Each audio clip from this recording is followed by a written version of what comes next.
Screen पर जिस नौजवान की तस्वीर आप देख रहे हैं, इनका नाम याकूब मंसूरी है और पिछले कुछ दिनों से काफी चर्चे में है। मामला उत्तर प्रदेश के झांसी का है। झांसी के मेडिकल अस्पताल में आपने देखा था किस तरह से रात लगभग 10:45 में वहां के एनआईसीयू में आग लग जाती है। वहां लगभग 50 बच्चे जो हैं वो एडमिट होते हैं और उसी में आपको बता दें कि याकूब की 2 बेटी भी एडमिट होती है। लगभग रात के 10:45 का मामला है। वहां आग लगती है। याकूब उस वक्त फुटपाथ पर सोया हुआ होता है। उसे जैसे ही इस बारे में सूचना मिलती है वो दौड़ता है। इसलिए दौड़ता है क्योंकि उसकी बेटी वहां पर जो है अब वो एडमिट होती है और पता चलता है कि उसकी बेटी भी जल गई है। जलने के बाद वो थोड़ा बेचैन होता है, लेकिन उसके बाद उसे लगता है कि आज वक्त की जरूरत यह है कि और बेटियों की जान बचाई जाए और वो कूदता है खिड़की की तरफ और खिड़की को तोड़ देता है। उसके बाद वो कई बच्चों की जान बचा लेता है। उसमें कई बेटियां होती है, कई बेटे होते हैं। नन्हे नन्हे मासूम से बच्चों की जिंदगी को वो बचाने का काम करता है। याकूब की 2 बेटियां तो इस दुनिया में नहीं रही, वो नहीं बच पाई, लेकिन याकूब ने कई बेटियों को बचाने का काम किया, कई बेटों को बचाने का काम किया।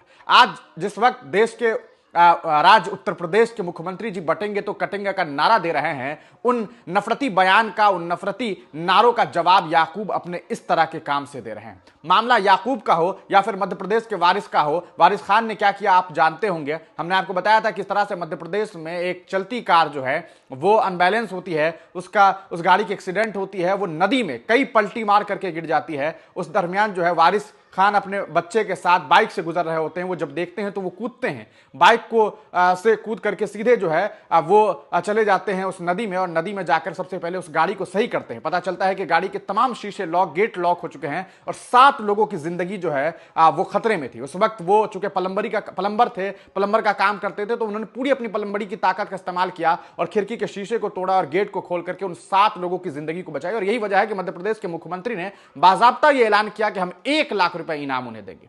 सवाल यह है कि जिस देश में मुसलमानों को लेकर के इतनी नफरतें फैलाई जाती है, मुसलमानों को लेकर के न जाने क्या क्या बातें की जाती है, वहां पर जब इस तरह की तस्वीरें सामने आती है, जब यह देखा जाता है कि मुसलमान ये नहीं देखता कि सामने वाले का धर्म क्या है, मजहब क्या है, वो सिर्फ ये देखता है कि एक इंसान की जान बचाई जाए और वो ऐसा करता है। आज जो काम याकूब ने किया है, याकूब मंसूरी ने जो काम किया है, उनके लिए उन्हें सलाम अर्ज है कि जिनकी 2 बेटियां इस दुनिया में नहीं रही, जिनकी 2 बेटियां जो हैं वो सरकारी तंत्र की नाकामयाबियों की वजह से जल गई। बिल्कुल, क्योंकि झांसी मेडिकल कॉलेज में जो एनआईसीयू है उसका गठन अगर सही तरीके से किया गया तो इसी साल जनवरी में आप अखबारों में देखेंगे कि कई खबरें प्रकाशित हुई थी कि एनआईसीयू का इंतजाम किया गया है, अब बच्चों को सही तरीके से इलाज दिया जाएगा। लेकिन वहां पे सरकारी तंत्र की नाकामयाबी देखिए, उनकी कमियां देखिए कि वहां पर न जाने किस तरह से आग लगी। हालांकि खबरें यह है कि शॉर्ट सर्किट की वजह से आग लग गई और वहां पर मासूम जिंदगियां जो है वो कहा सकता है खत्म हो गई। 10 बच्चों की जिंदगी चली गई। 10 बच्चे जो हैं वो इस दुनिया से